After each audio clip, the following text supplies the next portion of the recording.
일본 정부가 한국에 수출하는 반도체 소재를 규제한 지 한 달여 만에 한 건의 수출을 승인했습니다. 그러면서 금수 조치가 아닌 수출 관리라는 주장을 거듭했습니다. 어제 열린 양승태 전 대법원장의 재판에서 김앤장 측이 공개를 거부한 문건에는 당시 청와대와 외교부, 대법원에서 수집한 정보들이 담겨 있던 걸로 파악됐습니다. 김앤장이 신일본제철 등 일본 기업을 만나 관련 정보를 수시로 보고하고 양측의 의견을 정리해서 극비로 다루던 문건입니다.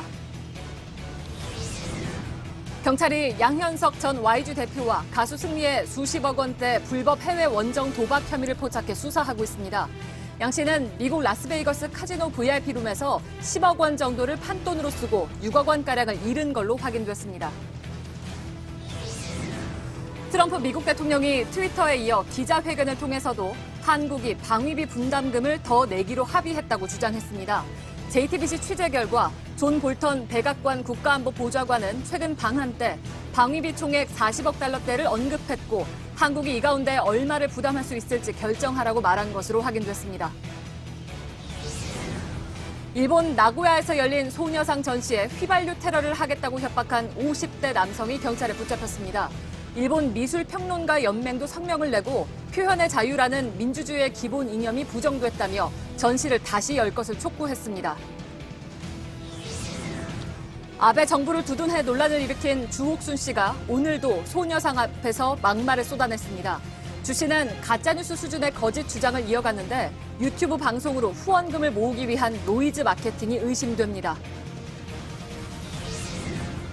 박지원 의원 등 소속 의원 10명이 집단 탈당을 선언하면서 민주평화당이 창당 1년 만에 분당의 길을 걷게 됐습니다. 내년 총선을 앞두고 정계 개편이 본격적으로 시작될 거란 전망입니다.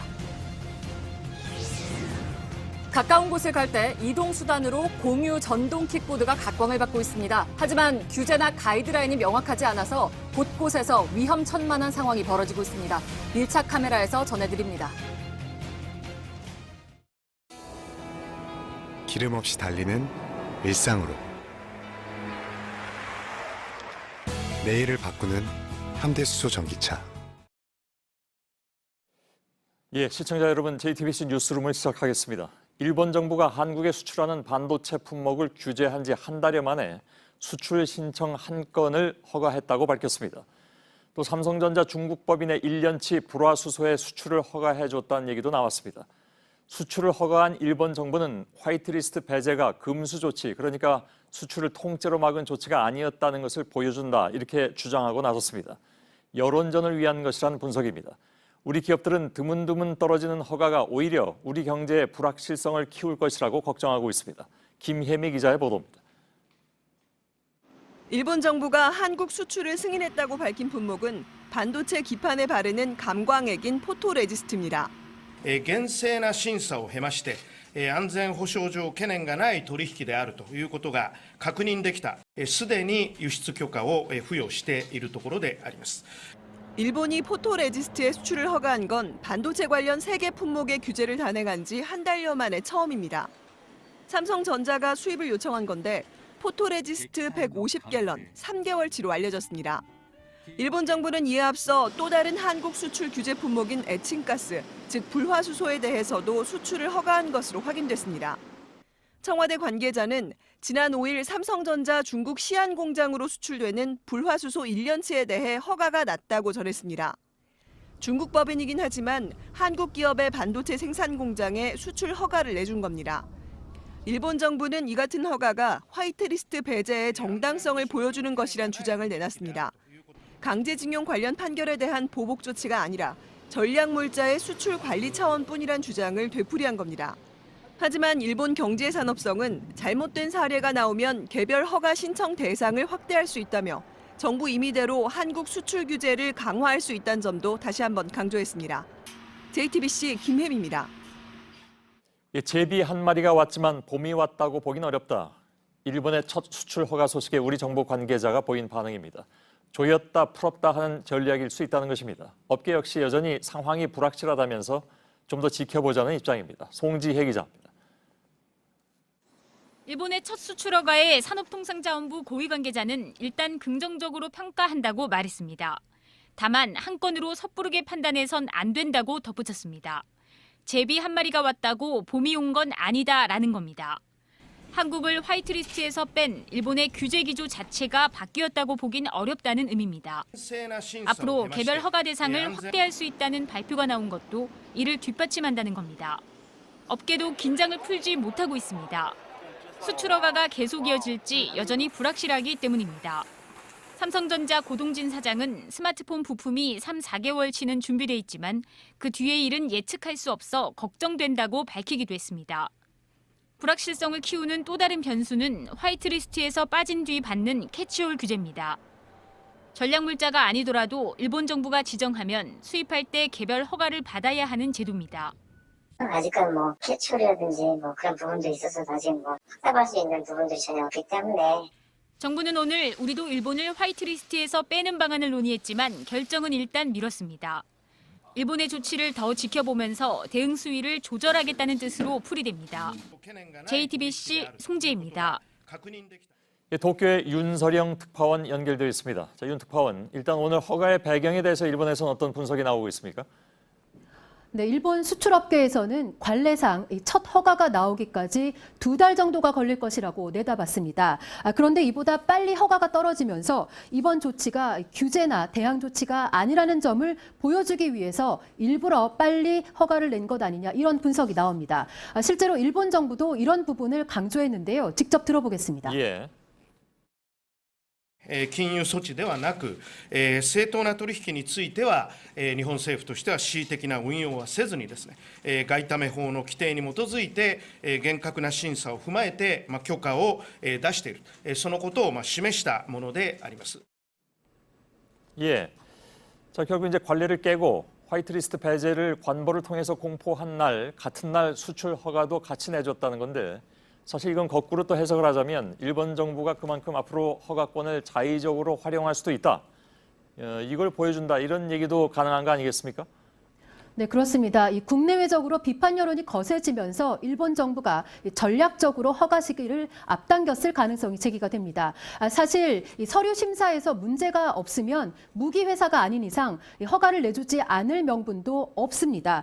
그러니까 결국에는 해줄 허가를 이렇게 일부러 더 앞당겨서 해줌으로써 이를 통해서 자신들이 칼자루를 쥐고 있다는 것을 보여주기 위한 것 아니냐 이런 분석이 나옵니다. 이렇게 상대방을 귀찮게 하면서 괴롭히는 전략. 일본에서는 흔히 이야가라세라는 말을 사용하는데요.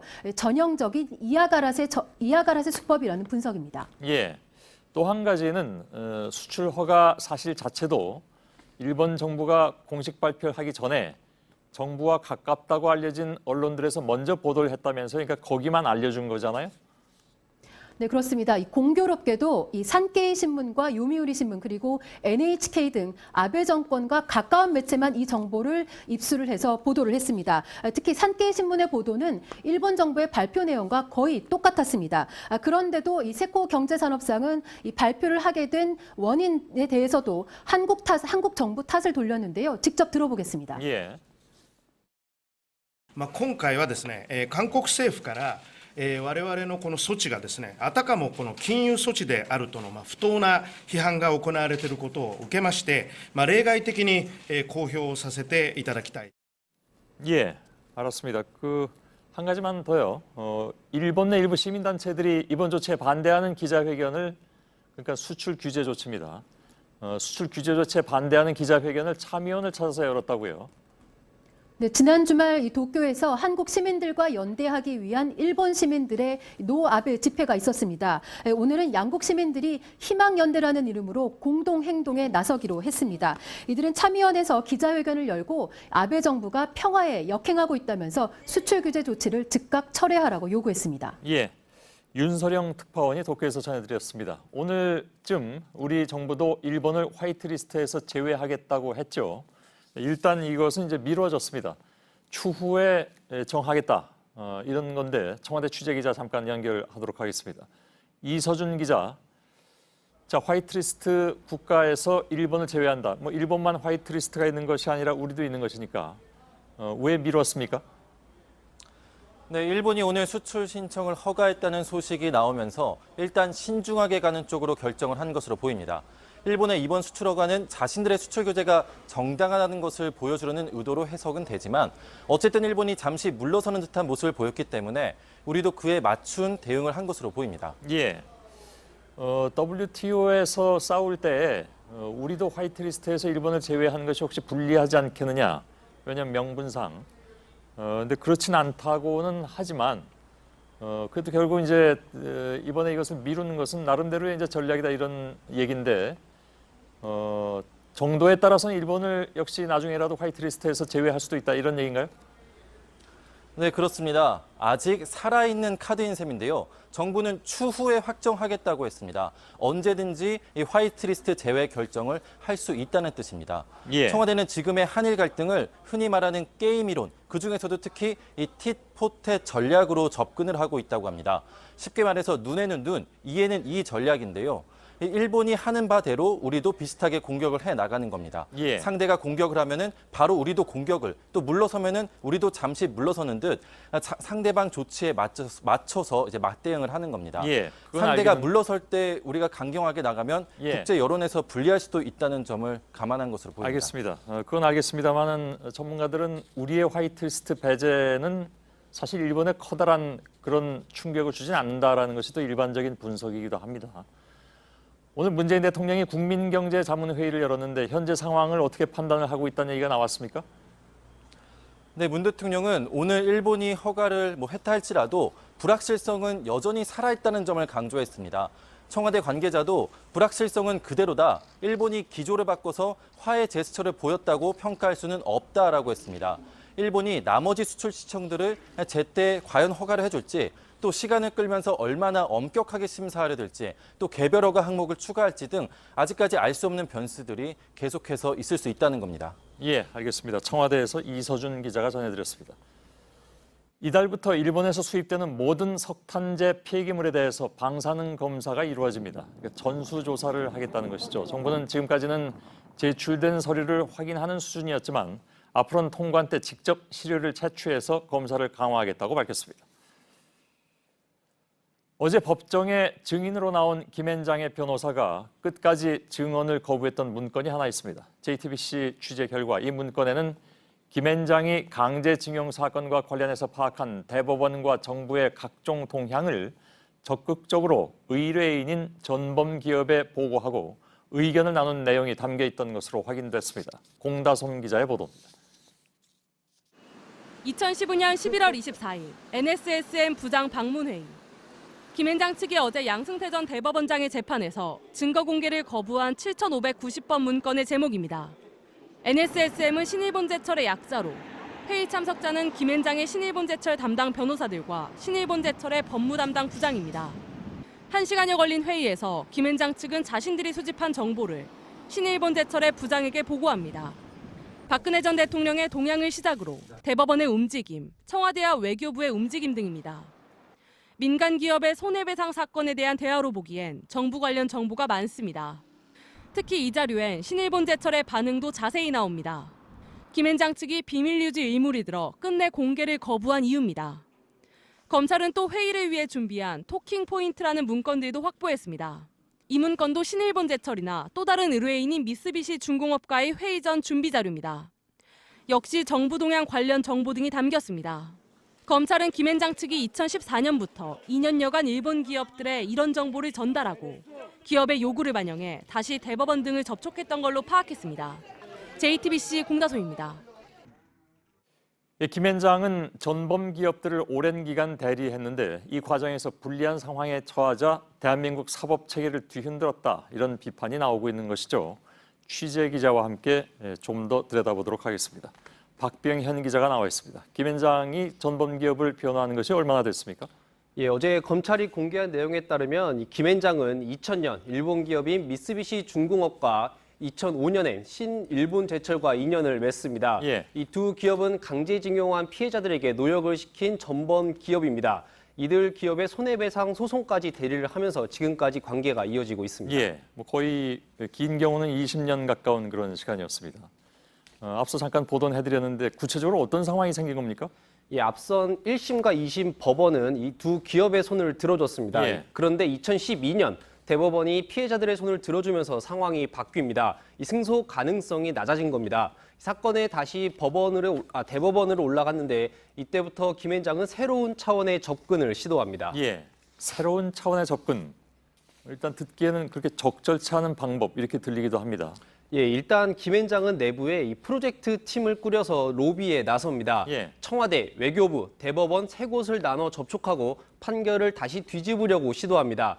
이 팀은 김앤장의 고문으로 일하는 유명환 전 외교부 장관, 현홍주 전 주미대사, 그리고 어제 증인으로 나온 한상호 변호사가 주축이었습니다. 예. 이 앞서 보도한 문건엔 당시 박 전 대통령이 뭘 했는지부터 우리 외교부의 입장, 대법원의 방향 등이 자세히 담겨 있던 것으로 파악이 됐습니다. 예, 그럼 김앤장이 이렇게 각 부처에서 판결 번복을 시도하고 정보를 모아서 알려줬다, 뭐 이런 얘기인가요?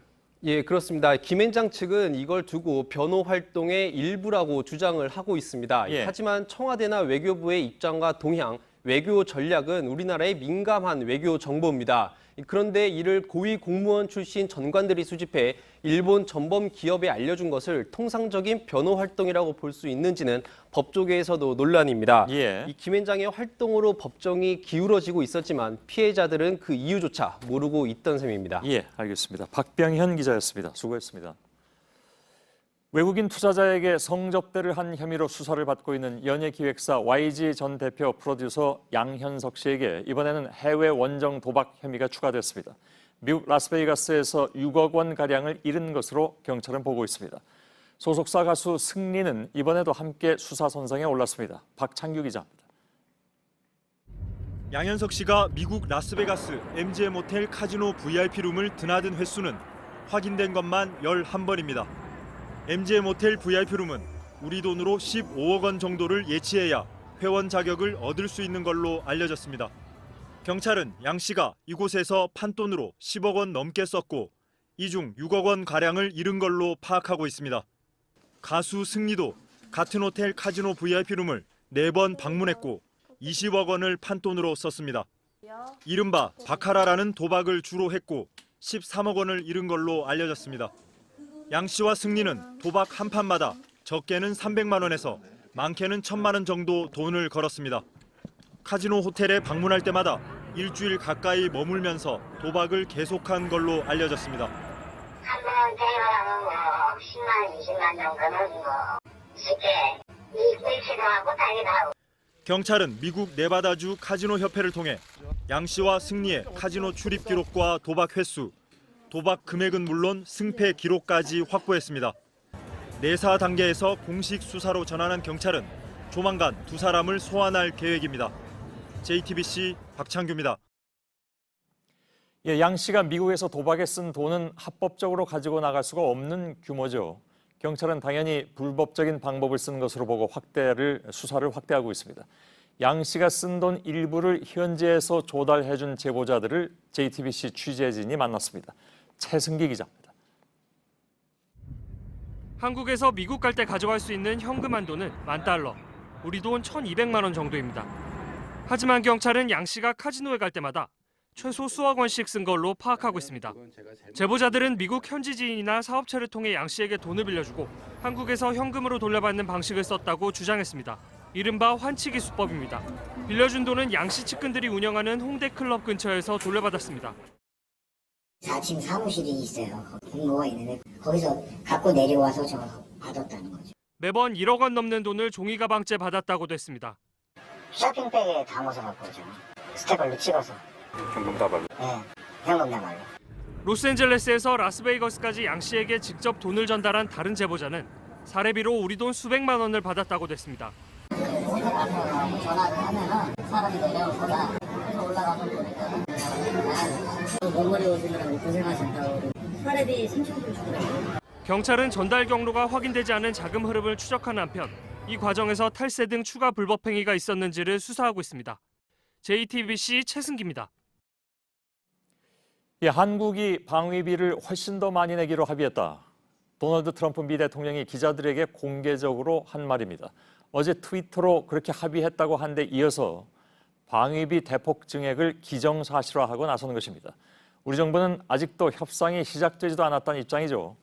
하지만 트럼프 미 대통령이 내년 대선을 앞두고 전면에 제기하면서 방위비 문제가 한미 양국 간의 최대 현안으로 급부상하고 있습니다.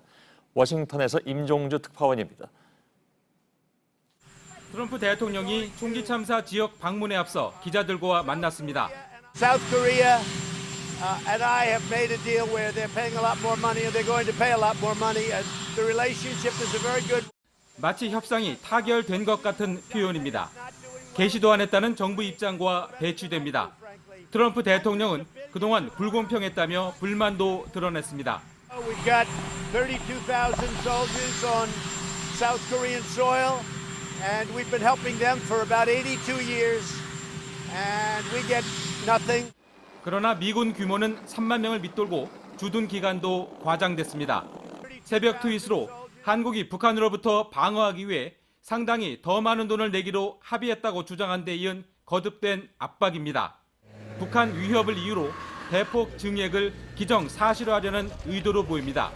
마크 에스퍼 국방장관 방한을 계기로 본격적인 계산에 나서겠다는 신호로도 해석됩니다. 막대한 방위비 증액 요구는 동맹국 간 조정을 복잡하게 해온 요인이라는 분석이 이곳 전문가 그룹에서 나오고 있습니다. 워싱턴에서 JTBC 임종주입니다. 그렇다면 궁금한 것은 트럼프 행정부가 바라는 한국 측의 방위비 분담금이 과연 얼마냐 하는 것이겠죠. 이와 관련해서 지난달에 방한했던 존 볼턴 백악관 국가안보보좌관이 방위비 총액을 40억 달러를 언급하면서 이 가운데 한국 몫을 결정하라고 말한 것으로 전해졌습니다. 이 중에 절반 정도만 내게 돼도 우리 측의 분담금은 2조 원이 훨씬 넘습니다. 올해 우리가 낸 분담금은 1조 300억여 원입니다. 신진 기자입니다. 지난달 23일 방한한 존 볼턴 보좌관은 우리 정부 관계자들에게 방위비 총액으로 40억 달러대를 언급했다고 외교 소식통이 밝혔습니다. 우리 돈으론 4조 8천억 원이 넘는 돈인데 미국이 왜 이렇게 많은 방위비를 써야 하는지 용처까지 설명했다는 겁니다. 물론 트럼프 대통령이 협상용으로 계속 언급해온 50억 달러보다는 적지만 마지막 협상 때 미국이 공식 제안한 걸로 알려진 16억 달러보다는 2배 이상 많은 액수입니다. 방위비가 40억 달러대로 늘어나도 한국이 이걸 전부 내는 건 아닙니다.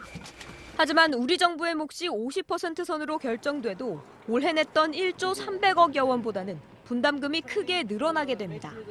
미국이 이렇게 많은 돈을 쓰고 있으니 한국이 어느 정도 기여할 수 있는지 밝히라는 게 볼턴 보좌관의 취지였던 걸로 알려졌습니다. 외교부 당국자는 방위비 협상과 관련해 미국도 협상 대표단 구성이 안 된 상태라며 현재까진 개괄적인 의견 교환만 오가는 단계라고만 말했습니다. JTBC 신진입니다. 이번 한미 방위비 분담금 협상이 중요한 것은 트럼프 미 대통령이 추진하는 이른바 글로벌 리뷰, 즉 세계 방위비 분담금 재조정의 첫 사례이기 때문입니다. 그러니까 선례를 남기려는 트럼프를 상대로 해야 하는 만큼 한국으로선 힘겨운 외교전이 불가피한 상황입니다. 여기에 지금 우리는 일본과도 경제 전쟁 중이고 미국의 중거리 미사일 배치 문제까지 대두될 경우에 중국과도 신경전을 벌여야만 합니다. 쉬운 일이 하나도 없습니다. 박현주 기자입니다. 트럼프 행정부는 지난해부터 방위비 분담금에 대한 글로벌 리뷰를 진행해 왔습니다. 세계 42개국 동맹국에서 기지를 두고 있는 미국이 각 나라의 방위비 분담금 상황을 재검토해서 새로운 원칙을 정하겠다는 겁니다. 그런데 이와 관련해 한 외교 소식통은 글로벌 리뷰의 적용 대상 1호가 한국이 될 것이라고 설명했습니다. 실제로 지난 2월 한미가 맺은 방위비 협정은 올해까지만 유효합니다. 협상이 시급한 상황이고요. 우리 정부에서도 조만간 양국 협상 대표단이 꾸려질 것이라는 얘기가 나옵니다. 그런데 일본의 방위비 협정 만료 시한은 2021년 3월이고 독일 등 나토 회원국들은 시한이 따로 없는 협정을 맺고 있습니다. 결국 우리가 본보기가 될 수밖에 없는 구조여서 미국의 요구가 거셀 수밖에 없는 상황인 겁니다. 현재 한미 사이의 가장 큰 쟁점은 전략자산 전개 비용과 한미 연합훈련 비용입니다. 지금 분담금 협정에선 빠져 있는 돈입니다. 하지만 미국은 이번엔 이 돈도 한국 정부가 나눠내게 하겠다는 입장입니다. 또 한반도 방위의 대가로 주한미군 주둔 비용의 150%를 요구할 것으로도 알려졌습니다. 문제는 미국이 내밀 청구서가 방위비뿐만이 아니어서 한국 정부를 곤혹스럽게 하고 있다는 겁니다.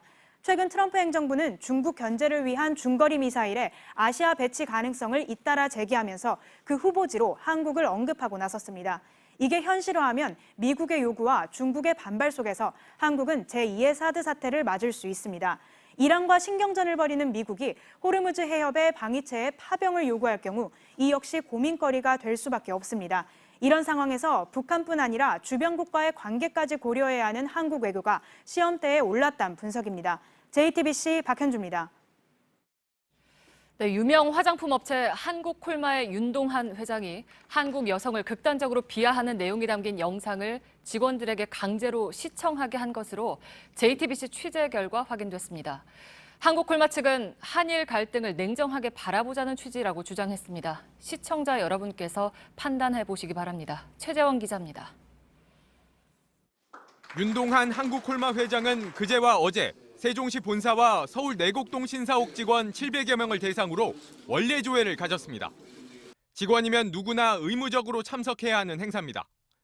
윤 회장은 일본 수출 규제에 대한 대응책을 설명하며 한 유튜버의 영상을 직원들에게 보여줬습니다. 문재인 정부의 대응을 비난하는 내용 일색인데 정말 문제는 그 표현에 있었습니다. 아베가 문재인의 면상을 주먹으로 치지 않은 것만 해도 너무나 대단한 지도자임에 틀림이 없습니다.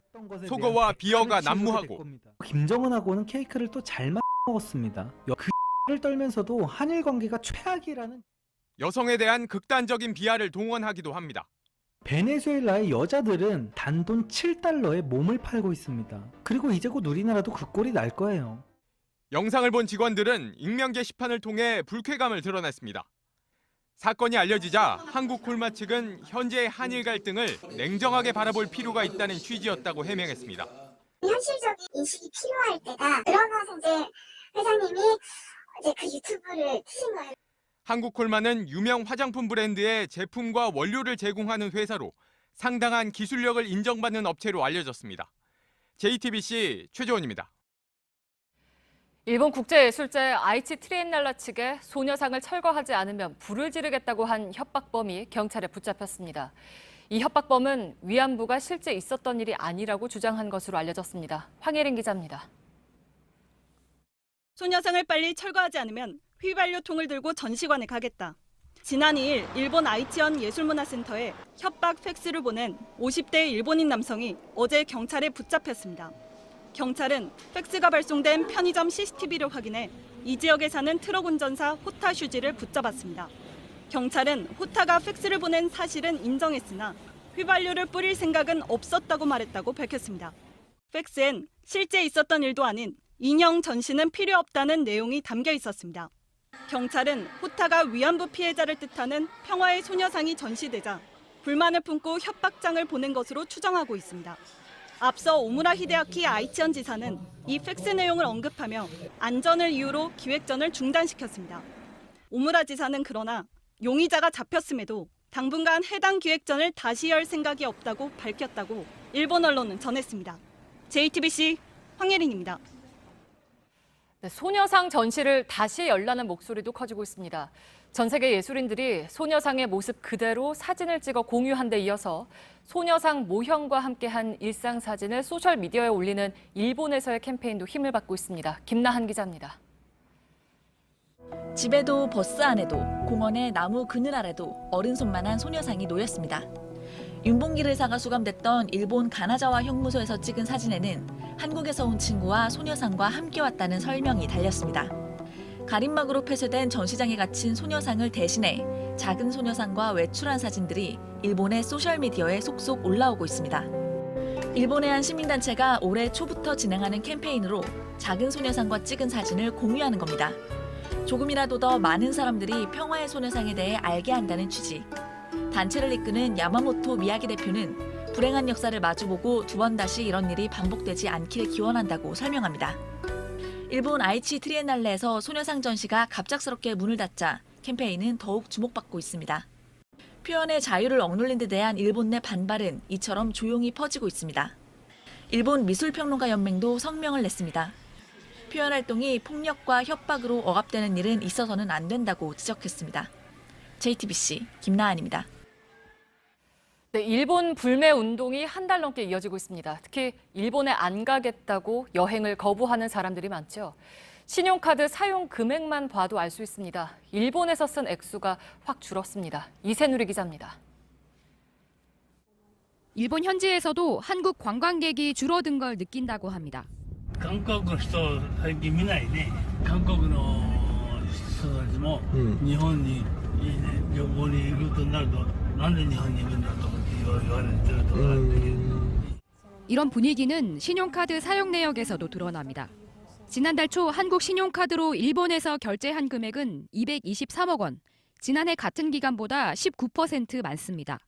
그러나 불매 운동이 본격적으로 시작하면서 증가폭이 점점 줄더니 마지막 주엔 1년 전보다 19% 감소했습니다. 진에어는 일주일에 131편 운항하던 한일 9개 노선을 40% 줄이겠다고 밝혔습니다. 이로써 국내 모든 항공사가 일본행 노선을 줄이게 됐습니다. 우리나라의 대일 여행 수지는 2013년부터 계속 마이너스입니다. 지난해 일본 국민이 우리나라에 와서 쓴 돈은 2조 원인데 우리 국민이 일본에 가서 쓴 돈은 6조 원이 넘습니다. 하지만 일본으로 향하는 발걸음이 뜸해지면서 이런 불균형에 변화가 있을지 주목됩니다. JTBC 이세누리입니다. 네, 불매 운동으로 편의점에서 밀려나고 있는 건 일본 맥주만이 아닙니다. 일본식 제품의 이름까지 하나둘 사라지고 있습니다. 모찌롤은 롤케이크, 데리야끼 닭꼬치는 달콤 간장 닭꼬치로 바꾸는 식입니다. 이한주 기자입니다. 나가사키 짬뽕과 돈코츠 라멘, 야끼 우동. 이번 달부터 편의점 업체 CU가 수입을 중단하기로 한 일본 제품들입니다. 맥주에 이어 일본과 연관된 음료수도 판촉 행사 대상에서 빠집니다. 대형마트에선 추석 선물 세트로 인기를 끌던 일본 화과자와 사케가 자취를 감췄습니다. 일본과 관련된 제품을 피하는 소비자가 늘면서입니다. 사시미와 모찌 등 일본식 제품 이름도 우리말로 바꿔 달고 있습니다. 기존에 관행적으로 사용하던 일본식 표현을 탈피하고 우리 생활 속에서 우리말을 더 아끼고 사랑하자는 의미에서 이런 작업을 시행하게 되었습니다. 일본색을 벗으려는 시도는 지명으로도 이어지고 있습니다. 외관처럼 일본과 관련된 명칭, 천안 병천과 경기도 양수리처럼 순 우리말 지명을 일본식 한자 표현으로 바꾼 곳이 대상입니다. 전주시는 이사관과 주사, 서기 등 일본식 공무원 직급을 우리말로 바꾸기 위해 명칭 공모에 들어갔습니다. JTBC 이한주입니다. 윤석열 검찰총장과 자유한국당 황교안 대표가 국정원 댓글 수사 이후에 6년 만에 만났습니다. 10기수 차이가 나는 검찰 선후배 사이지만 두 사람의 관계는 악연이라고 불리우는 경우가 많습니다. 짧은 인사말을 끝내자마자 황 대표는 날선 발언을 이어갔고 윤 총장은 맞대응하지는 않았습니다. 서복현 기자입니다. 6년 만에 나눈 인사는 짧았습니다. 참 오랜만에 보는데 우리 총장 임명 축하합니다. 오랜만에 뵈니까 아주 반갑고 좋습니다. 곧바로 편치 않은 말들이 나왔습니다. 한쪽으로 치우쳐져 있는 이런 인사가 된 거 아니냐 이런 우려가 많이 있습니다. 최근 인사에서 공안검사가 주요 자리에서 배제되고 현 정부 관련 수사를 한 검사들이 불이익을 봤다는 취지로 풀이됩니다. 황교안 대표는 공안검사 출신입니다. 한국당이 고소고발한 사건을 놓고도 불만을 말했습니다. 한 70여 건 된다고 그래요. 그중에 아주 극히 일부 4건 정도가 처리가 됐고 나머지는 사실상 유야무야가 됐다. 윤석열 총장은 맞대응하지 않았습니다. 신중하게 받아들여서 잘 반영을 하도록 그렇게 하겠습니다. 2013년 국정원 댓글 수사 당시 윤 총장은 수사팀장, 황 대표는 법무부 장관이었습니다. 수사 당시 황 대표가 외압을 넣었다는 의혹이 나왔고 윤 총장은 수사 후 좌천됐습니다. 윤 총장이 특검에서 국정농단을 수사할 땐 대통령 권한대행이던 황 대표가 특검 연장을 거부하기도 했습니다. 한국당 나경원 원내대표도 윤 총장을 만나 한국당이 고발한 사건의 결과를 놓고 유감을 표시했습니다. 윤 총장은 논쟁을 하지 않고 중립성을 지키겠다고 답했습니다. JTBC 서복현입니다. 민주평화당의 유성엽 원내대표, 또 박지원 의원 등 이른바 비당권파 의원 10명이 오늘 탈당을 선언했습니다. 중도적 성향의 제3신당을 만들겠다고 밝혔습니다. 당장 바른미래당 호남계가 통합 대상으로 꼽히고 있습니다. 한민용 기자입니다. 민주평화당 비당권파 모임인 대한정치연대는 오는 12일 집단 탈당하겠다고 선언했습니다. 당을 떠나게 두는 마음이 편치만은 않습니다. 그러나 제3지대 신당 창당이라는 2보 전진을 위한 1보 후퇴라고 애써서 생각을 해봅니다. 중도층을 아우르는 신당으로 내년 총선에서 민주당 견제 세력으로 부상하겠다는 계획입니다. 탈당 선언에 참여한 의원은 모두 10명으로 천정배 의원과 박지원 의원 등 이 중 7명이 광주 전남 지역 의원들입니다. 따라서 바른미래당 호남계 의원들 행보가 관심입니다. 이미 몇 차례 만나왔고 함께 하자고도 해왔습니다. 저는 오늘 이후에 저희 당에서도 전 당원이 함께하는 빅텐트론에 참여할 수 있는 분위기와 여건을 형성하는 데 최선의 노력을 다하겠다고. 다만 통합이나 연대 방식에선 의견이 다릅니다. 바른미래당 호남계 의원들은 민주평화당 탈당 의원들을 흡수하기를 원하지만 민주평화당 탈당파는 바른미래당 호남계도 당을 나와서 3지대 신당에서 만나기를 원하고 있습니다.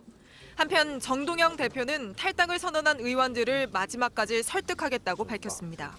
JTBC 한민용입니다. 김재원 국회 예결위원장이 자유한국당 의원들에게만 보낸 공문이 논란이 되고 있습니다. 각 의원들의 관심 있는 예산을 알려달라는 것인데 소속 당 의원들에게만 보내서 국가 예산을 총선용으로 활용한다는 지적을 받고 있습니다. 강희연 기자입니다. 지난달 9일 김재원 예결위원장이 한국당 의원들에게 보낸 공문입니다. 관심을 갖고 계신 핵심 사업 한 건을 취합해 정부 예산안에 최대한 반영하고자 한다고 했습니다.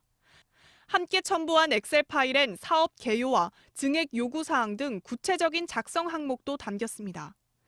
김 위원장은 지난달 예결위원장에 당선된 직후 소속 의원들을 챙기겠다고도 말한 바 있습니다.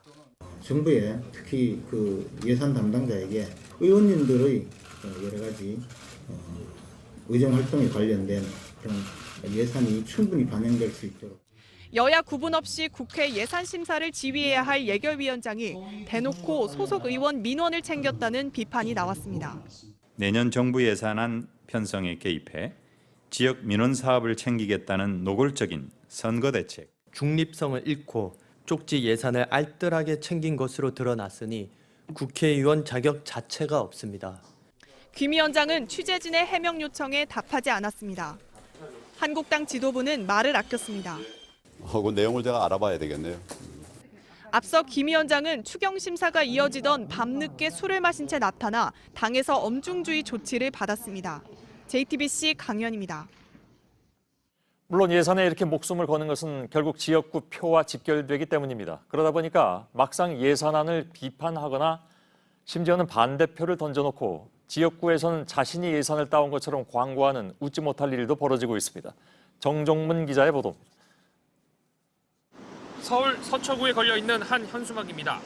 지역구 의원이 지하철역 공기질 개선에 239억 원을 확정했다고 썼습니다. 마치 예산을 노력해서 딴 것처럼 느껴집니다. 하지만 정작 박성중 의원은 지난 2일 본회의에서 추경안에 반대표를 던진 12명 중 1명입니다. 평소에도 추경에 반대해왔습니다.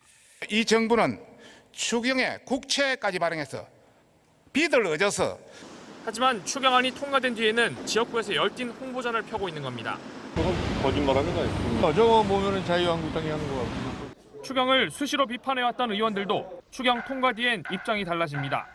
바른미래당 김수민 의원은 또 추경하냐며 따졌지만 추경이 통과된 뒤에는 역시 홍보에 나섰습니다. 빚내기 추경, 맹탕 추경이라며 면밀히 심사하겠다고 했던 한국당 김정재 의원도 560억 원이나 올렸다고 보도자료를 배포했습니다. 애초에 추경을 반대한다는 주장이든 본인이 따왔다고 알린 홍보든 둘 중 하나는 사실과 다르다는 지적입니다. JTBC 정종문입니다. 문재인 대통령은 조국 전 민정수석을 법무부 장관에 지명하는 등 내일 7명 안팎의 장관급 인사를 할 예정입니다. 당초에 주미대사로 유력하게 거론되던 문정인 통일외교안보특보가 이 자리를 고사하면서 초대 육자회담 수석 대표를 지낸 이수혁 민주당 의원이 주미대사에 낙점될 것으로 보입니다. 명성교회 세습 문제는 아시는 것처럼 아직도 진행형이죠. 아버지 목사가 아들 목사에게 교회를 물려주는 일은 명성교회뿐만이 아니라 전국 곳곳에서 일어나고 있습니다. 직계 세습부터 편법 세습, 징검다리 세습까지 갖가지 방식이 동원됩니다. 명성교회 사태를 계기로 일부 교회 세습의 실태를 짚어봤습니다. 조보경 기자입니다. 한 시민단체가 공개한 세습교회 명단입니다. 2013년부터 지난해까지 전국 교회들을 조사한 결과 총 159곳에서 세습이 이뤄졌습니다. 이 가운데 가장 많은 유형은 직계 세습입니다. 전체의 70%가 넘습니다. 아버지가 아들에게 담임 목사직을 곧바로 물려주는 겁니다. 편법 세습도 만연합니다. 아들이 다른 교회를 만든 뒤 세습할 교회와 합병하는 식입니다. 명성교회가 대표적입니다. 2014년 김하나 목사는 명성교회 지부격인 새노래 명성교회를 세웠습니다. 3년 뒤 이 교회는 명성교회와 합병을 시도했고 김하나 목사가 명성교회 위임 목사로 청빙됐습니다. 징검다리 세습도 있습니다. 신도 10,000명이 넘는 서울의 A교회는 원로 목사가 물러나며 다른 목사를 잠시 담임 목사로 앉혔습니다. 하지만 몇 개월 뒤 원로 목사의 아들이 다시 담임 목사직을 맡았습니다. 규모가 비슷한 교회 2곳의 담임 목사 2명이 상대편 자녀를 담임 목사로 데려오는 교체 세습도 있습니다. 하지만 370개가 넘는 기독교 교단 중 헌법에 세습 금지 조항이 있는 곳은 3곳밖에 없습니다. 이 때문에 세습이 공공연하게 이뤄지는 것이 현실입니다. 이미 세습을 했는데 규모가 작아서 드러나지 않은 교회들이 많이 있고요. 세습 방지법은 있으나 없으나 원래는 세습하지 말아야 될 거죠. 교회는 원래 개인이 다른 누구에게 물려줄 수 있는 성질 그 자체가 원래 아니거든요. 명성교회는 어제 수요 예배에서 다시 한번 불복 의사를 밝혔습니다. 재심 결과에 대한 재심을 신청할 가능성도 시사했습니다. 앞으로도 김하나 목사님을 앞세워서 믿음의 길을 흔들림 없이 달려나갈 것을 다짐합니다. 재판국의 판결은 시류에 따라 이리저리 뒤집히는 것은 부당하다고 생각되어서 가능한 법적 수단을 통해서 그 부당함을 호소하려고 하며 명성교회가 속한 서울 동남노회도 오늘 김하나 목사 청빙은 합법이었다며 소속 교회와 목회자를 끝까지 지킬 것이라는 입장문을 냈습니다. JTBC 조보경입니다. 사회적 참사 특별조사위원회는 가습기 살균제 사건과 세월호 참사 피해자를 돕기 위한 독립국가기구입니다. 그런데 이 특조위 차관급 인사가 가습기 살균제 가해 기업으로부터 한 번에 수십만 원이 넘는 식사 대접을 여러 차례 받고 선물까지 받았습니다. 강신우 기자입니다. 검찰은 최근 사회적 참사 특조위에 공무원 피의 사실을 통보했습니다. 양순필 상임위원이 애경 직원들과 여러 차례 만나 식사를 접대받고 선물도 받았단 겁니다. 검찰이 찾아낸 식사만 6차례, 금액은 100만 원이 훌쩍 넘습니다. 부정청탁금지법, 김영란법을 어긴 겁니다. 양 위원은 애경 측이 밥값을 미리 내 돈을 낼 수 없었고 선물은 받지 않았다고 해명했습니다. 저쪽에서 한번 사고 나도 한번 사고 그러면 문제가 안 되겠지라고 생각한 게 제 불찰이에요. 양 위원은 애경 측에서 고용한 국회보좌관 출신 양모 씨와도 수차례 만났습니다. 양 씨는 정부 조사를 무마하려 했다는 혐의로 검찰에 구속돼 재판을 받고 있습니다. 그 사람이 나한테 하는 걸 보면 이 사람은 무슨 금품 로비를 할 거나 이런 사람이 전혀 아니다. 하다못해 밥을 먹어도 밥값 내는 법이 없는 사람이니까. 피해자들은 양 위원의 사퇴를 촉구했습니다. 그분은 절대 그 자리를 유지하시면 안 돼요. 정말 사과를 하고 사퇴를 하셔야 되는 게. 장관급 위원장과 차관급 상임위원 등 모두 9명인 위원회는 여야의 추천으로 만들어집니다. 전문성은 없고 정치색이 짙은 인물이 추천될 수 있는 겁니다. 피해자 단체도 지난해 당시 국민의당이 양 위원을 추천하자 전문성이 없다며 강하게 반대했습니다. 특조위는 양 위원에 대해 진상조사를 벌여 징계 여부를 결정하기로 했습니다. JTBC 강신우입니다. 호날두의 이른바 노쇼 사태로 경찰이 주최사인 더 페스타와 서버 업체를 동시에 압수수색했습니다. 사기 혐의로 고발을 당한 지 열흘 만입니다. 김재현 기자입니다. 경찰이 더 페스타의 사무실을 빠져나옵니다. 어제까지만 해도 굳게 닫혀있던 곳입니다. 경찰은 오늘 오전 10시부터 3시간 40분 정도 사무실을 압수수색했습니다. 친선 경기 주최사인 더 페스타가 호날두 유벤투스와 함께 사기 혐의로 고발당한 지 열흘 만입니다. 박스 2개 분량의 압수물엔 유벤투스와의 계약 관련 자료도 포함된 걸로 알려졌습니다. 더 페스타 관련 물건이 있던 개인적인 장소 한 곳과 서버 관리업체도 함께 압수수색했습니다. 경찰은 더 페스타 측이 호날두가 출전할 의사가 없다는 걸 알고 있었는지, 알면서도 경기를 추진하고 팬들에게 알리지 않았는지 확인 중입니다. 더 페스타의 로빈장 대표는 현재 출국 금지된 상태이고 조만간 소환될 예정입니다. 로빈장 대표는 오늘 축구 팬들의 실망을 안겨드려 사죄한다며 경찰 조사에 성실히 임하겠다는 사과문을 냈습니다. JTBC 김재현입니다.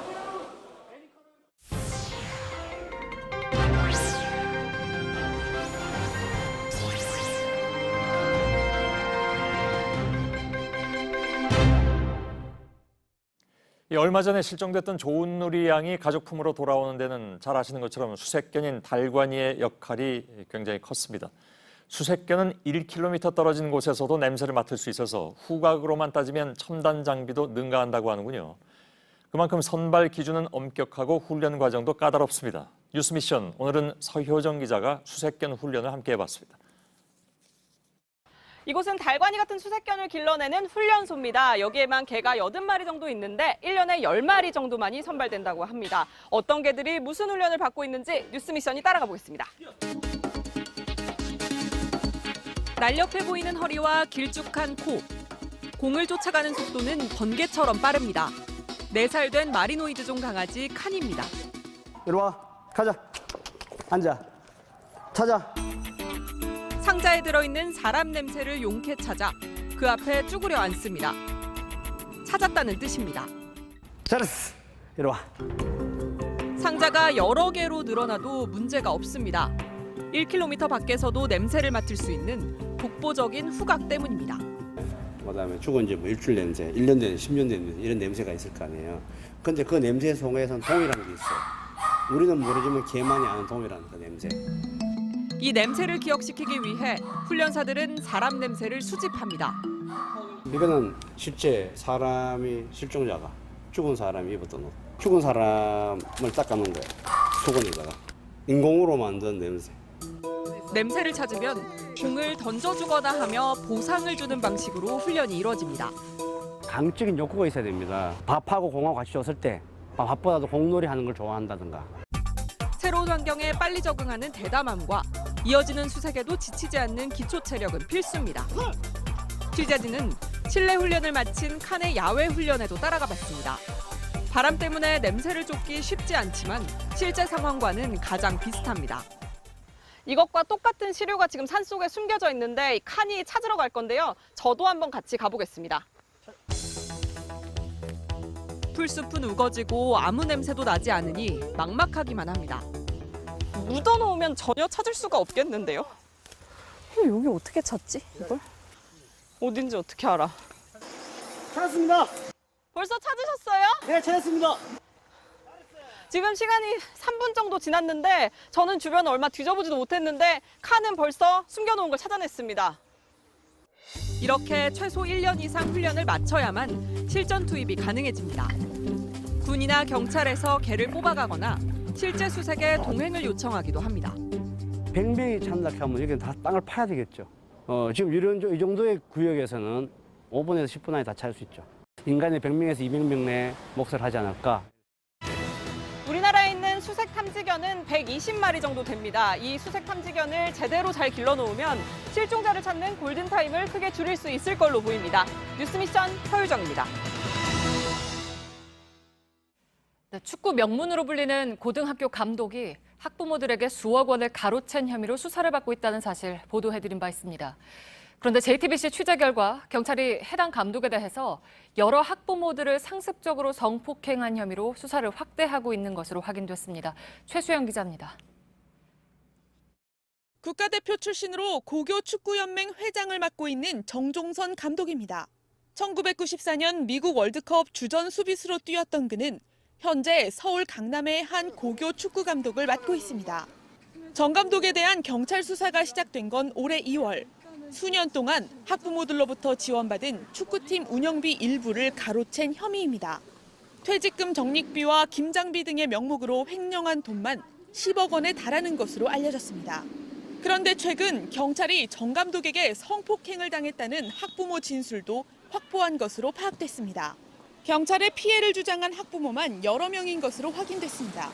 취재진이 일부 학부모들을 어렵게 만났습니다.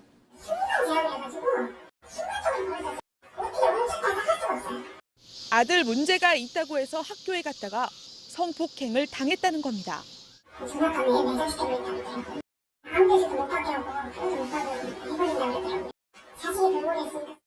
학부모들은 성폭력 피해를 외부에 알리기 힘들었다고 입을 모았습니다. 아이가 조금이라도 못 쉬고 가다가 오히려 너무 고민하고 있고 떨리고 있고 이러니까 계속 버틸 자신이 없었어요. 입시를 쥐고 있던 감독의 절대적인 영향력 때문이라는 겁니다. 저희가 애들 때문에 있는 거잖아요. 이게 함부로 말을 할 수가 없어요. 솔직한 말로. 어떤 거를 당했다 해도. 횡령과 성폭행 의혹에 대해 정 감독은 취재진에게 해명을 거부했습니다. 정 감독을 출국 금지한 경찰은 조만간 구속영장을 신청할 방침입니다. JTBC 최수연입니다. 평창 동계올림픽 금메달리스트인 남자 쇼트트랙 국가대표 임효준이 동성간 성희롱으로 1년 동안 선수 자격이 정지됩니다. 대한빙상경기연맹에 따르면 임효준은 지난 6월 체력 훈련을 하던 중 후배 A씨의 바지를 내렸습니다. 연맹이 오늘 징계를 확정하면서 임 씨는 내년 8월 7일까지 국내외에서 열리는 모든 대회에 나갈 수 없습니다.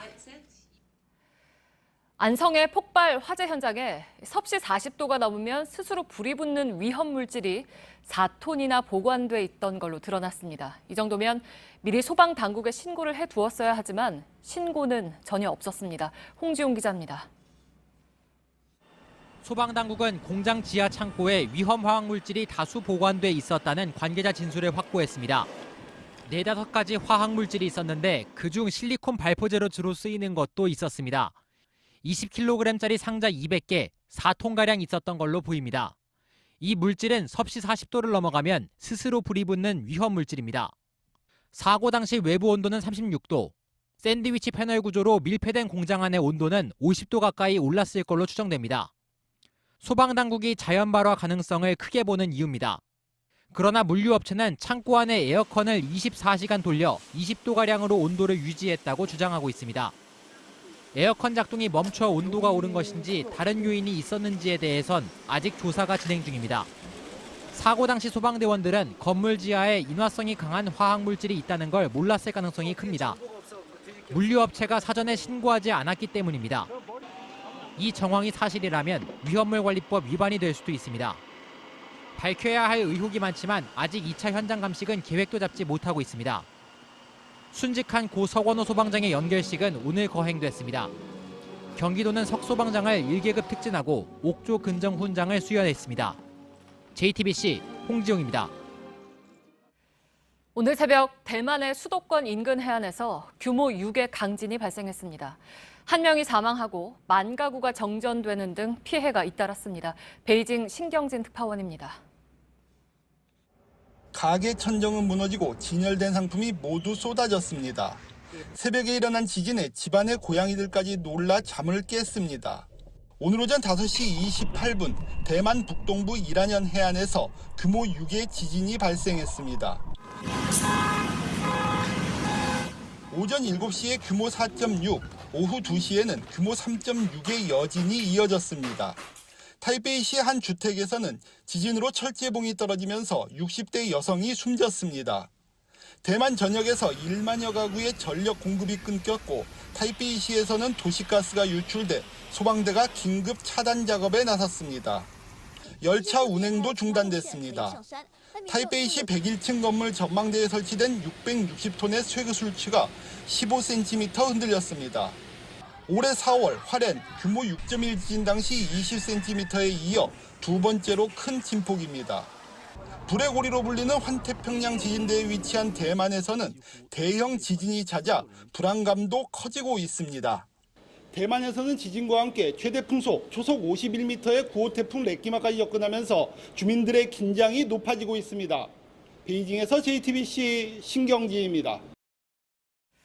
네, 미국 사회는 잇따른 총기 난사 사건으로 공포에 휩싸였습니다. 뉴욕에선 오토바이 굉음을 총성으로 착각한 시민들이 대피하는 일이 있었습니다. 김태영 기자가 보도합니다. 굉음이 울려 퍼집니다. 여기저기서 비명소리가 들립니다. 놀란 시민들이 달리기 시작하고 일부는 바닥에 엎드립니다. 광장은 순식간에 아수라장으로 변했습니다. 현지 시간 6일 오후 10시쯤 뉴욕의 대표적인 관광 명소인 타임스 스퀘어에서 총성이 들렸다는 제보가 이어졌습니다. 시민 20여 명이 대피하면서 가벼운 타박상을 입기도 했습니다. 하지만 알고 보니 오토바이 소리였습니다. 뉴욕 경찰은 트위터에 총격범은 없다며 타임스 스퀘어는 안전하다고 밝혔습니다. 오토바이 굉음을 총성으로 착각한 오인 제보였다는 겁니다. 최근 유타주 웨스트 밸리시티에서도 비슷한 일이 있었습니다. 건물 간판이 떨어진 소리를 총성으로 인한 고객들이 숨거나 대피하는 소동이 벌어졌습니다. We didn't know what was going on until somebody went in to tell us that we need to leave the place. So we just basically ran. 경찰은 굉음은 있었지만 총격은 없었다고 밝혔습니다. JTBC 김태영입니다. 네, 제주도는 일부 중동 국가를 빼고는 비자 없이 30일 동안 체류할 수 있습니다. 관광을 활성화하기 위한 거였는데 이걸 악용한 불법 체류자들이 크게 늘고 있습니다. 경찰이 최근에 한 주택을 단속했는데 중국인 불법 체류자 30명이 머물고 있었습니다. 최충일 기자입니다. 경찰과 출입국 합동 단속반이 제주시 애월읍의 한 주택으로 뛰어들어갑니다. 수상한 외국인들이 집단으로 생활해 불안하다는 주민 신고가 들어온 겁니다. 줄줄이 끌려나와 호송버스에 실린 외국인들은 남자 21명, 여자 9명 등 30명에 달했습니다. 20대에서 50대까지 나이대도 다양했습니다. 모두 중국인 불법 체류자들이었습니다. 제주도는 내전 상태인 일부 국가를 빼곤 비자 없이 30일간 체류가 가능합니다. 관광 활성화를 위해 만든 제도를 악용해 눌러앉은 겁니다. 무사증으로 제주도에 입도해서 불법 체류자 신분이 된 상태에서 건설 현장이나 농장 등지에서 그 일을 한 걸로. 이렇다 보니 제주의 불법 체류자는 2014년 2,154명에서 지난해에는 13,450명으로 급증했습니다. 경찰은 숙소를 빌려준 건물주를 조사하고 일자리를 소개해준 알선책을 쫓고 있습니다. JTBC 최충일입니다. 가을의 시작을 알리는 입추가 오늘입니다. 하지만 여전히 무더웠죠. 더위를 뜨거움으로 이겨낸다는 이른바 이열치열은 안 하는 게 좋다고 합니다. 배양진 기자입니다.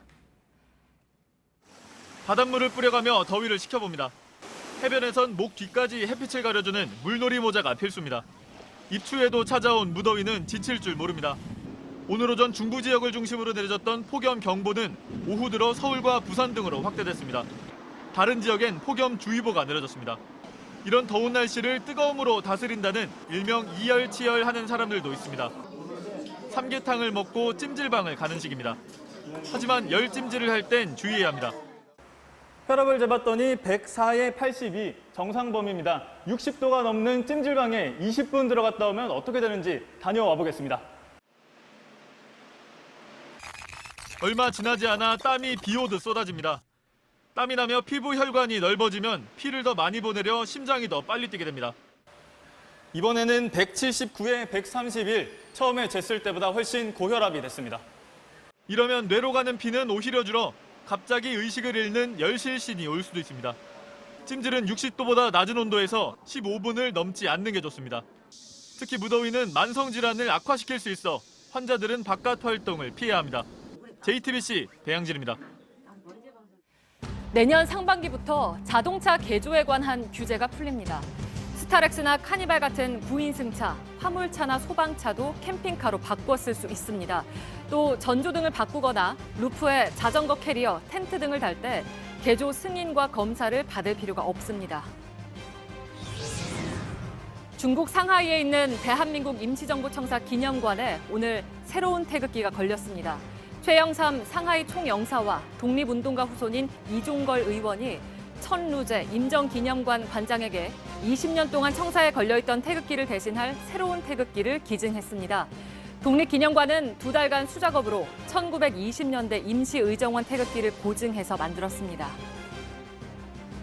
일본의 올 상반기 무역수지 흑자액이 지난해 같은 기간보다 87.4% 줄어든 2,242억엔으로 집계됐습니다. 일본 재무성은 한국과 중국으로 수출되는 반도체 제조 장비 및 자동차 부품 수출량이 줄었기 때문이라고 분석했습니다. 건물의 돔이 시민들이 쏜 레이저 포인터로 밝게 빛나고 있습니다. 레이저 포인터를 구매한 한 대학생이 공격용 무기를 소지한 혐의로 경찰에 체포되자 이에 반발한 시민 1,000여 명이 홍콩 침사추이 우주박물관 돔에 레이저 포인터를 쏘는 시위를 벌였습니다. 한국 테니스 최초로 메이저 대회 4강에 올랐던 정현이 부상에서 복귀한 뒤 7연승을 이어갔습니다. 정현은 오늘 일본에서 열린 요카이치 챌린저 16강전에서 일본의 다카하시 유스케를 세트스코어 2대1로 이겼습니다. 8강전의 상대는 일본의 스기타 유이치입니다.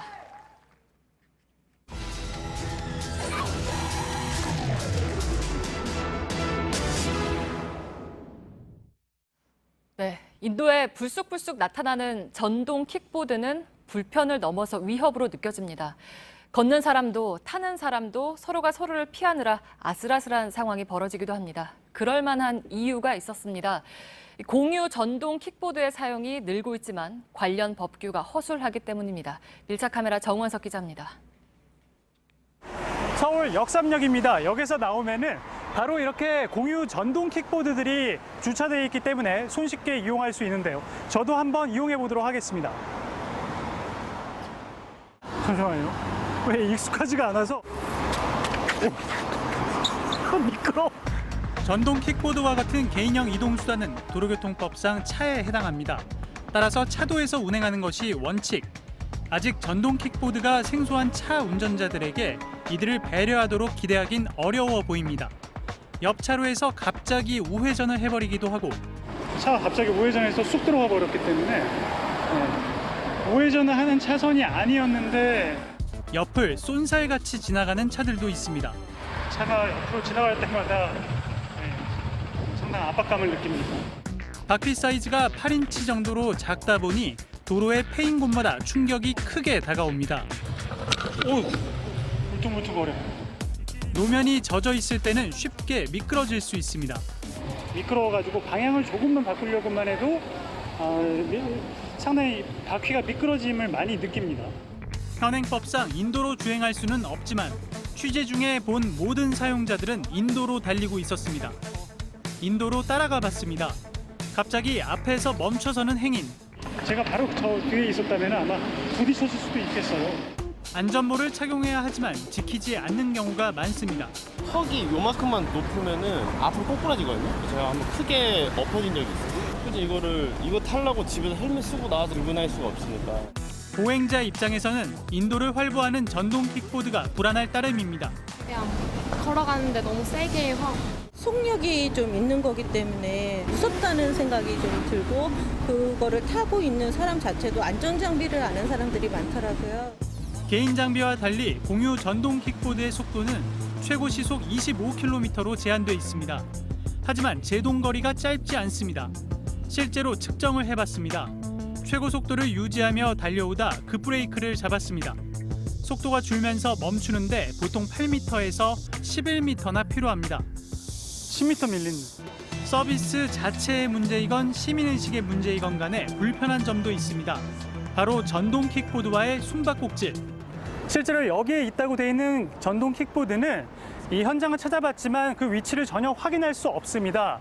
이 경우에는 GPS가 잘못돼 있을 수도 있고 혹은 이전에 사용했던 사용자가 이 건물 안으로 가지고 들어가서 다른 사용자가 찾을 수 없을 가능성도 있습니다.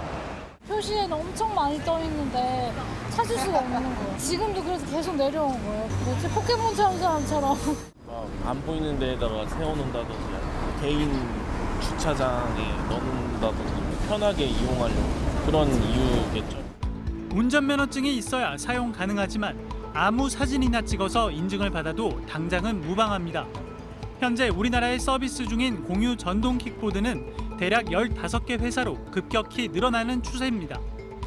공유 전동 킥보드가 가까운 거리를 쉽고 편하게 이동할 수 있는 만큼 복잡한 도심에서의 사용은 앞으로 더 늘어날 것으로 보입니다.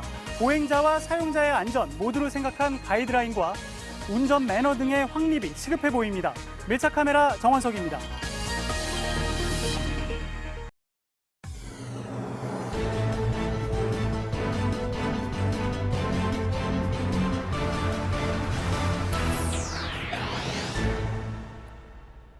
뉴스룸의 앵커 브리핑을 시작하겠습니다.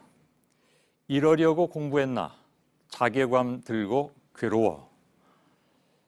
6살 어린이가 진행하는 그 유튜브 채널의 수입이 공개되면서 사람들은 말 그대로 충격에 빠졌습니다. 초등학교도 들어가지 않은 어린이의 수입으로 강남에 95억 원짜리 빌딩을 장만했다는데 열심히 공부해서 취업에 성공한다 해도 평생 집 한 채 마련하기 버거운 사람들의 상대적 허탈감은 대단했던 것이죠. 사방에서 쏟아지는 이른바 자괴감 발언은 땀 흘리고 노력해도 보상받기 어려운 이른바 개천이 모두 말라버린 지금의 세상을 증언하고 있었습니다. 또한 한편에서는 힘있는 사람들의 취업 비리 의혹이 구체화됐고 대형 교회는 목사 부자의 세습이 논란이 됐습니다. 그리고 이즈음 세상에 공개된 감옥으로부터의 편지.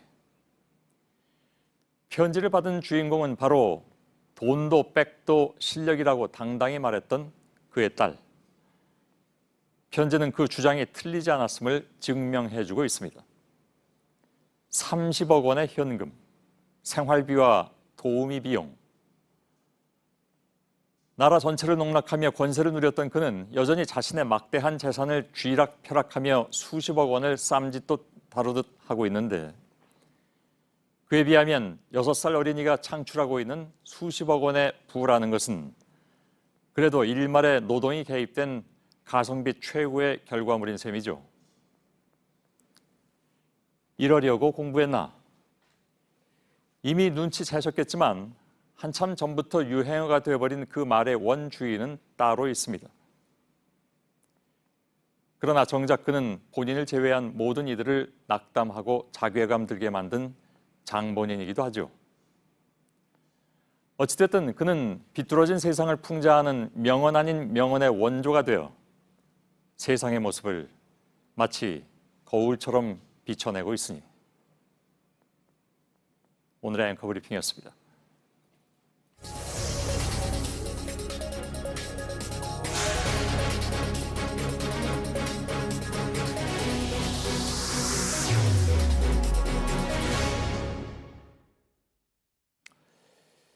극우 단체인 엄마부대 대표 주옥순 씨가 오늘도 소녀상 옆에서 아베 정부를 두둔하면서 우리 정부가 사과해야 한다고 목소리를 높였습니다. 분노한 한 시민은 밀가루를 던졌고 또 다른 시민은 주 대표를 밀치다가 체포됐습니다. 이수진 기자입니다. 자기 딸이 말이야 위안부로 끌려갔는데도 용서하게 있다는 사람이 말이 되는 얘기 이게. 극우 단체 엄마부대 회원들이 모습을 드러내자 한 시민이 호통을 칩니다. 이들은 지난주에 이어 소녀상 옆에서 집회를 할 예정이었습니다. 분위기가 심상치 않다고 느낀 주 씨는 경찰에 도움을 요청합니다. 막아줘요. 경찰이 막아줘요. 이때 주 씨를 향해 밀가루가 날아옵니다. 네가 때가 오를 텐데 왜 손쳐? 아니 왜 이러지? 왜 이래? 우리 아직 하지도 않는데. 소녀상을 향해 다가가자 또 다른 남성이 강하게 밀칩니다.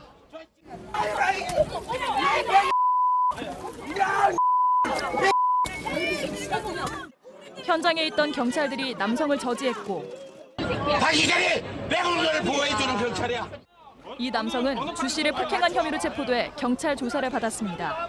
주 씨를 비롯한 20여 명은 소녀상 옆에서 회견을 강행했고 우리 정부가 일본에 사과해야 한다고 또 주장했습니다.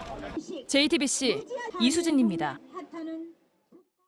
주 씨는 오늘도 무리한 주장들을 이어갔습니다. 아베 총리가 정신대 문제를 사과했다. 이미 배상이 끝난 1965년 청구권 협정을 뒤집었다. 물론 이것은 모두 사실이 아닙니다. 주 씨의 가짜뉴스는 구독자 15만 명의 유튜브 채널로도 생방송됐습니다. 후원금 모금 계좌도 장시간 노출됐습니다. 결국 이 모든 것이 돈벌이를 위한 수단이 아니냐 하는 지적이 나오는 이유입니다. 김태형 기자입니다. 제대로 하시고 여러분들 역사 공부 좀 하십시오.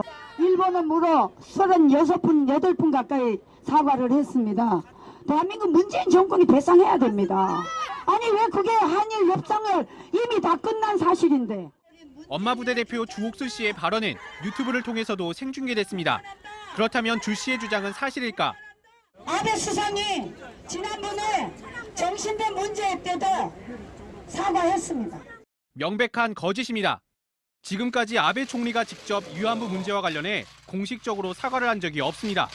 한일 협상을 이미 다 끝난 사실인데 그러면 나도 우리 아버지가 가서 배상 또 청구해야 되겠네. 이 역시 사실과 다릅니다. 1965년 협정으로 소멸된 것, 정부의 배상 청구권입니다. 국가가 국민의 동의 없이 개인의 청구권을 소멸시킬 수 없다는 게 근대법의 원리입니다. 2008년 비밀이 해제된 일본 외무성의 내부 문건에도 한일협정이 피해자 개인의 청구권을 제한하는 게 아니라고 나옵니다. 이런 가짜뉴스는 빨간색으로 표시된 자막과 함께 유튜브에서 흘러나왔습니다. 문자 응원 2,000원, 제일은행 주옥순, 자극적인 가짜뉴스로 돈벌이를 하는 게 아니냐는 의문이 생길 수밖에 없습니다. 이런 방식은 그동안 극우 성향의 유튜버들이 전형적으로 써왔습니다. 주 씨 사례가 특이한 건 역사적 사실과 일본의 만행을 왜곡하고 미화하면서까지 유튜브 방송을 통한 모금을 하고 있다는 점입니다. 주 씨의 오늘 소녀상역 회견에는 선글라스나 모자 등으로 얼굴을 가린 20여 명이 함께 나왔습니다. JTBC 김태형입니다. 주 씨의 이런 행동들과 극명하게 대비되는 것이 위안부 피해자 측의 담담한 대응입니다. 몰지각한 행동이지만 대응할 가치가 전혀 없다고 이 사안을 냉정하게 바라봤습니다. 류정화 기자입니다. 지난달 경기도 안산의 평화의 소녀상에 침을 뱉은 청년들에게 위안부 피해자 할머니들은 분노했습니다. 경찰에 고소도 했습니다. 뺏어 숨지라니까. 그것도 사람인데 당신네 보기는 사람 같지 않지만은 그것도 사람이 살아있는 동상입니다. 직접 찾아와 사과를 한 뒤에야 이들을 용서했습니다. 그러나 주옥순 씨의 막말엔 반응을 보이지 않았습니다. 지난주 주 씨가 일본 아베 총리에게 사죄한다는 발언을 했을 때도 정의기억연대는 어떤 입장도 내놓지 않았습니다. 위안부 피해 할머니들도 아무 말도 하지 않았습니다. 주 씨는 오늘도 소녀상 옆에서 막말을 쏟아냈습니다. 위안부 문제를 직접 거론하기도 했습니다. 3년 전 본인의 입장, 내 딸이 위안부로 가도 일본을 용서한다는 데는 변화가 없다고 했습니다. 정확하게 저는 용서합니다. 됐습니까? 소녀상 옆에서 하면 어떤데요? 발언 수위가 높아지자 정의기억연대는 법적 대응을 검토했습니다. 하지만 논의 끝에 비이성적이고 몰지각한 행동이라면서도 대응할 가치가 전혀 없다는 결론을 내렸다고 밝혔습니다. JTBC 류정화입니다. 네, 팩트체크 이가혁 기자와 함께하겠습니다. 일본이 경제 갈등을 일으키는 게 한국의 제2의 IMF 위기를 초래하기 위해서다. 또 실제 조짐이 있어서 IMF 실사단이 극비리에 방한한다. 이런 글과 동영상이 인터넷에 퍼지고 있습니다. 네, 최근에 호사카 유지 교수 인터뷰 내용이 확대 해석되면서 논란이 더욱 커졌습니다. 이 기사 내용은 아베 정부가 한국 금융시장에 영향을 줘서 제2의 IMF 사태를 일으키는 걸 목표로 하고 있다. 또 한국 회사가 무역 거래를 할 때 일본계 은행의 보증을 받는 이 신용장 거래를 하는데 이걸 일본 정부가 막을 수도 있다, 이런 겁니다. 네, 바로 팩트체크를 해보겠습니다. 일단 일본이 신용장을 무기 삼아서 우리 경제에 타격을 줄 수 있다라는 주장은 사실입니까? 사실이라고 보기 어렵습니다. 20년 전에는 무역 거래에서 이 신용장 거래를 많이 했는데 최근에는 그렇지 않습니다. 또 현재 우리나라 은행 신용도가 일본계 은행보다 높습니다. 그래서 굳이 일본계 은행의 보증이 필요한 경우가 거의 없습니다. 일본과 거래할 때도 일본계 은행 보증 받는 비중이 이렇게 작년에 0.3%, 올 상반기 0.1%로 매우 낮습니다. 영향이 거의 없을 것이라는 게 정부와 업계의 평가입니다. 게다가 시중은행이나 국가청으로 봐도 외환 보유 상황이 좋은 편이라서 일본이 한국에서 당장 뺄 수 있는 돈을 다 빼가도 갑자기 IMF 사태가 또 올 가능성 매우 적습니다. 네. 근데 이제 당장 일본의 그런 방식이 통하는 것처럼 불안하다 이런 반응들이 나오고 있잖아요. 제2의 IMF설 출처는 어디입니까? 인터뷰한 그 호사카 교수입니까? 호사카 교수는 예전부터 아베 정권에서 나온 이야기를 소개한 것인데 그러니까 본인이 새롭게 주장한 것처럼 인터뷰 기사가 좀 잘못 나갔다, 이렇게 밝혔습니다. 네. 실제 일본 아베 측근이나 우익 성향 인사들이 오래전부터 해온 이야기이긴 합니다. 예를 들면 이런 겁니다. 이 혐한의 아이콘이라고 떠오르고 있는 이 무토 마사토시 전 주한 일본 대사가 지난달 일본 언론에 이런 글을 썼습니다. 좀 소개를 해드리면, 만약 일본이 강제동원 문제에 대한 보복을 생각한다면 더욱 강렬한 대응책이 있다. 한국의 신용장에 주고 있는 일본은행 보증 범위를 제외하는 그런 조치를 하면 한국의 달러 조달은 단번에 곤란하게 된다. 뭐 이런 내용인데요. 그러나 이런 한국 공략 계획은 앞서 말씀드린 대로 시대착오적인 전략입니다. 이 1998년 기사를 한번 보겠습니다. 무토 전 대사의 말은 이렇게 IMF 직후 국내 업체가 신용장 개설을 못해서 전전긍긍하던 때, 이럴 때나 통할 수 있는 이야기입니다. 네, 그러면 IMF 실사단이 극비리에 한국에 온다. 이 내용은 어떤가요? 사실인가요? 이 IMF 사람들이 한국에 오는 것은 맞습니다. 네. 관련 기사도 이렇게 나왔는데 이게 유튜브나 소셜미디어에서 한일 관계랑 잘못 엮여서 해석이 좀 잘못됐습니다. 지금의 한일 갈등 또 제2의 IMF 위기론과 관련이 없습니다. 극비리도 아니고 이미 올 2월에 보도자료로 공개가 된 사실입니다. IMF가 회원국이 국제 기준을 잘 지키고 있는지 정기적으로 평가하는 겁니다. 네. 이번만 하는 게 아니라 2003년 또 2013년에 했었고 이어서 이번이 3번째입니다. 또 우리나라 말고 캐나다, 프랑스, 이탈리아, 싱가포르, 스위스도 올해 평가 대상입니다. 원래 예정된 IMF의 공개 평가 일정과 네. 최근에 언론에 등장한 일본발 제2의 IMF 사태, 위기설 이런 게 겹쳐서 거짓 정보가 나왔습니다. 네, 알겠습니다. 팩트체크 이가혁 기자였습니다.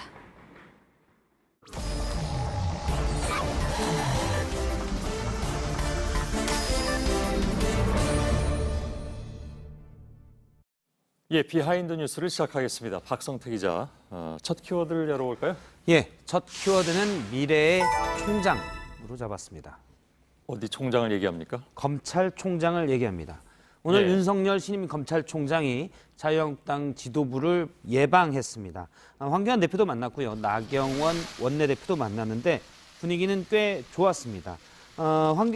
나경원 대표가 윤석열 총장과 얘기하면서 잠깐 일화를 얘기했었는데요. 그 부분을 잠깐 들어보겠습니다. 예. 저랑 황교안 대표랑 이렇게 앉아 있는데 어떤 출로가 오시더니 황교안 대표에게는 대통령 연호를 하시더라고요. 저보고는 검찰총장 이렇게 얘기를 하더라고요. 예, 현직 검찰총장을 앞에 두고 사람들이 나보고 미래의 검찰총장이라고 한다라고 얘기하자 윤석열 총장이 어색하게 조금 웃었습니다. 예. 미래의 검찰총장이다. 예. 근데 또 어떤 맥락으로 저런 얘기가 나온 거예요? 그냥 갑자기 저 얘기가 나온 거예요? 네, 나경원 대표의 말은 일반 사람들이 볼 때 제일 힘세고 높은 사람이 대통령, 예. 그 다음이 검찰총장으로 본다.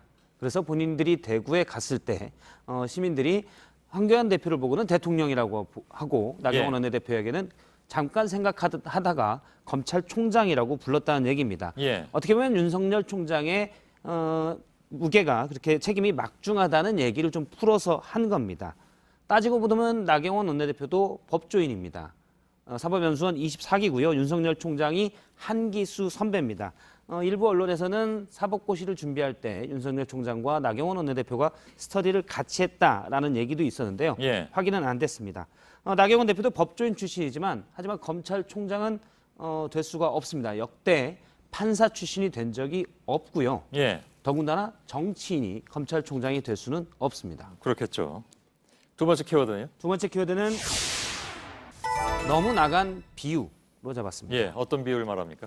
오늘 전국장애인차별연대의 박경석 대표가 황교안 한국당 대표의 발언을 문제 삼고 비판을 했습니다. 예, 예. 황교안 대표가 장애인을 비하하는 발언을 했다. 그러니까 공식 사과하고 장애인 인권 교육을 받아야 한다라고 요구했습니다. 예. 어제 황교안 대표의 발언 때문인데요. 직접 들어보겠습니다. 예. 북한의 미사일 도발에는 대통령이 벙어리가 돼 버렸습니다. 뭐 무슨 문제인지 금방 알 수 있겠네요. 그렇습니다. 황교안 대표의 저 표현은 옳지 않습니다. 예. 언어 장애인을 낮춰 부르는 말로 국립국어원의 국어사전에 나와 있습니다. 아예 이렇게 사전에 나와 있군요. 그렇습니다. 예. 낮잡아 이르는 말, 즉 비하하는 말이기 때문에 쓰면 안 됩니다. 예. 정치인들이 장애인을 비하하는 표현을 종종 쓰곤 하는데요. 민주당의 이해찬 대표도 비하하는 표현을 썼다가 사과한 사례들이 있습니다. 예, 그런가요? 세 번째 키워드는요? 세 번째 키워드는 돌아와라 정동영으로 잡았습니다. 예, 어디 갔습니까? 가진 않고요. 정동영 대표 근처에 있던 분들이 나갔습니다. 예. 오늘 민주평화당에서 박지원 의원, 유성엽 원내대표 등 10명이 탈당을 선언했습니다. 그러면서 정동영 당대표도 같이 나가자라고 얘기했는데요. 박지원 의원의 말을 잠깐 들어보겠습니다. 예. 제가 볼 때는 정동영, 박주연 두 분도 다시 돌아옵니다. 나가는 사람 없이 다 같이 갈 겁니다. 그러니까 대표가 싫다고 탈당을 했는데 대표도 같이 나가자 이렇게 얘기하는 겁니다. 예. 그러면 함께 나가서 신당을 만들면 과연 지금 있는 당과 무슨 차이냐 이런 의문이 남습니다. 예. 그럼 이제 다 나가면 그게 이제 탈당이 아니라 그냥 다 같이 옮기는 그런 상황이 되는 거니까. 그렇습니다. 예.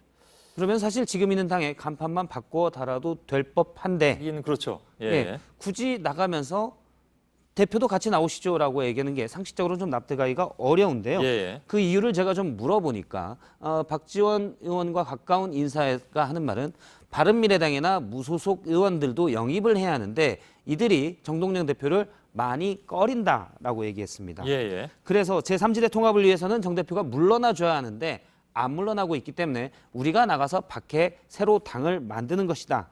그런데 같이 나와서 대표 권한을 내려놓고 한다면 같이 할 수 있다라는 얘기입니다. 예. 사실 비슷한 상황은 바른미래당에도 있습니다. 예. 바른정당계에서는 손 대표를 계속 손학규 대표를 물러나라고 하고 있는데요. 손 대표는 다만 바른정당계가 나가야 된다라고 주장을 하고 있습니다. 예. 어떻게 보면 물러나라고 하는 측에서 그냥 나가도 될 법한데 바른미래당이 민주평화당과 좀 다른 점은 바른미래당은 조직과 예산이 자금이 좀 더 크기 때문에 예. 실제 좀 자금이 많다는 얘기도 있고요. 그래서 당권을 포기하고 함부로 특정 계파에서 탈당하기가 어렵다라는 분석들이 나옵니다. 아무튼 뭐 정계 개편 얘기가 나오긴 했는데 하여간 거의 모든 선거를 앞두고 거의 예외 없이 우리는 정계 개편을 합니다. 당명도 바꾸고 뭐 사람도 옮겨가고 또 그게 이제 시작되는 모양이군요. 총선이 가까워졌다는 방증일 수 있습니다. 예. 박성태 기자였습니다. 수고했습니다. 네, 내일 중부 내륙을 중심으로 소나기가 오는 곳이 많겠습니다. 폭염도 이어집니다. 내일 낮 최고 기온은 서울과 대구 35도, 부산 33도, 광주 34도까지 오를 거란 예보입니다. 예, 저희들은 내일도 최선을 다하겠습니다. 여러분 고맙습니다.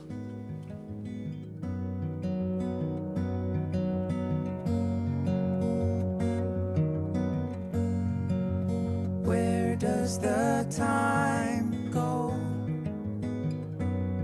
I don't want this to end. Where does the time go? Let's hang on to the moment.